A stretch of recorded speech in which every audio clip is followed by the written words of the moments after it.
Mr. Paine, is it true you have been summoned to the White House because the President is angry over your remarks? If so, please don't be intimidated, sir. Have no fear, my friend, I assure you. Although I respect the office of the presidency, I would bow to no man. No, it's not true I've been summoned. But if I were, this is what I would say to the President of the United States of America. Mr. President, our founding fathers are turning over in their graves. There are no bombs falling on our city, no large enemy armies at our gates, but we are facing a disaster of monumental proportions, exceeding the tragedies of all former calamities combined. We face the end of America. Our representative democracy is dead, replaced by a swampland of party politics, ignoring the will of the people, playing games with the future of our children, bailing out failure and taxing success. Traitors and cowards in elective office, seeking only to appease advocacy groups and ethnic interests who promise to deliver the most amount of votes at the next election. Let us not be fooled, sir, that a failed economy is the central issue. It is not. The economy will rebound, but the issue is how much more dependent on government to satisfy your every need will we be when it returns? And can a nation that no longer teaches the principles of our founding fathers, lest they offend some special interest, ever regain its soul? Please, sir, look beyond the economy of numbers at the causes that are eroding our national unity. Our citizens are being buried alive in burdens never authorized by our Constitution and our founding documents. The corruption of the judiciary, with judges now dependent on the will of political parties. Our sons and daughters subjected to death and bodily injury in foreign countries without a formal declaration of war, which would ensure they go to battle with the full support of we the people, and not the whim of spineless leaders in Congress, advocating cutting their funds and playing politics with their lives. Have we not learned, sir, America cannot accomplish the mission without we, the people, being an equal partner in the fight?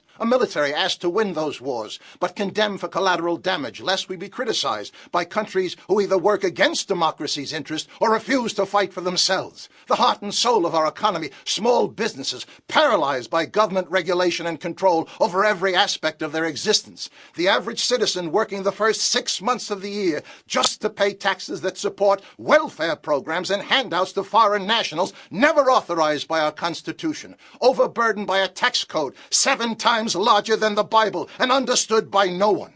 I understand, sir, your passionate declarations that we all must be good global citizens. But respectfully, sir, you were not elected the president of the globe. You were elected president of the United States. The globe has not provided you a treasury to solve their problems. We, the neglected people of America, pay your salary and provide the funds to support our interests first.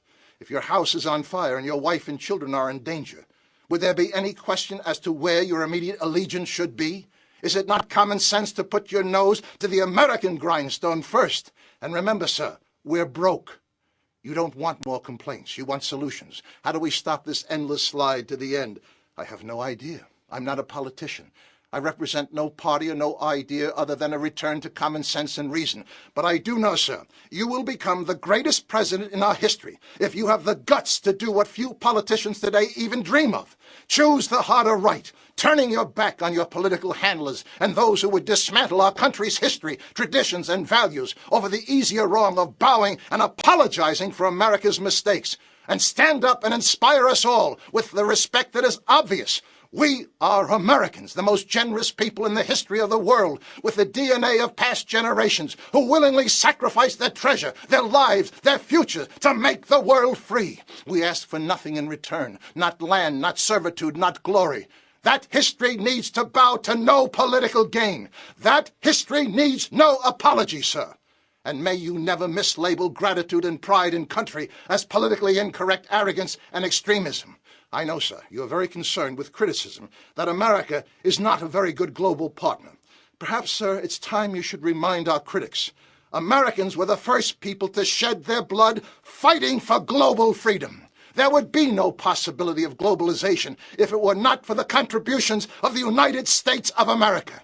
Secure your greatness, sir. Stand in front of we the people and declare the end of the self-destructive welfare state, sanctifying every person with a problem as a victim. Remind our country we were built and preserved by people who refuse to be victims. Hand up, not handouts. Declare what every citizen with common sense understands. There can be no bipartisanship if you stand in the cesspool of divisive politics and policies. Lady Liberty is mortally wounded, and the only hope this nation has to find bipartisan strength in action is to raise the debate to our founding principles of self-reliance, personal responsibility, and the vigilance to ensure government remains our servants and not our masters. If we need lawyers and judges and the ACLU to tell us what those principles are, then we have lost our common sense and we have lost our country. Forbid it, Almighty God! It's time for all of us to earn what we have been taking for granted too long. It's time for all of us to earn the right to be an American. Stop shaking your heads, moaning you can't fight City Hall, and realize we are City Hall. God bless our country, and may God give you, sir, the strength and the wisdom to turn away from your apology tours and stand up for America. It's the right thing to do, sir. My name is Thomas Paine.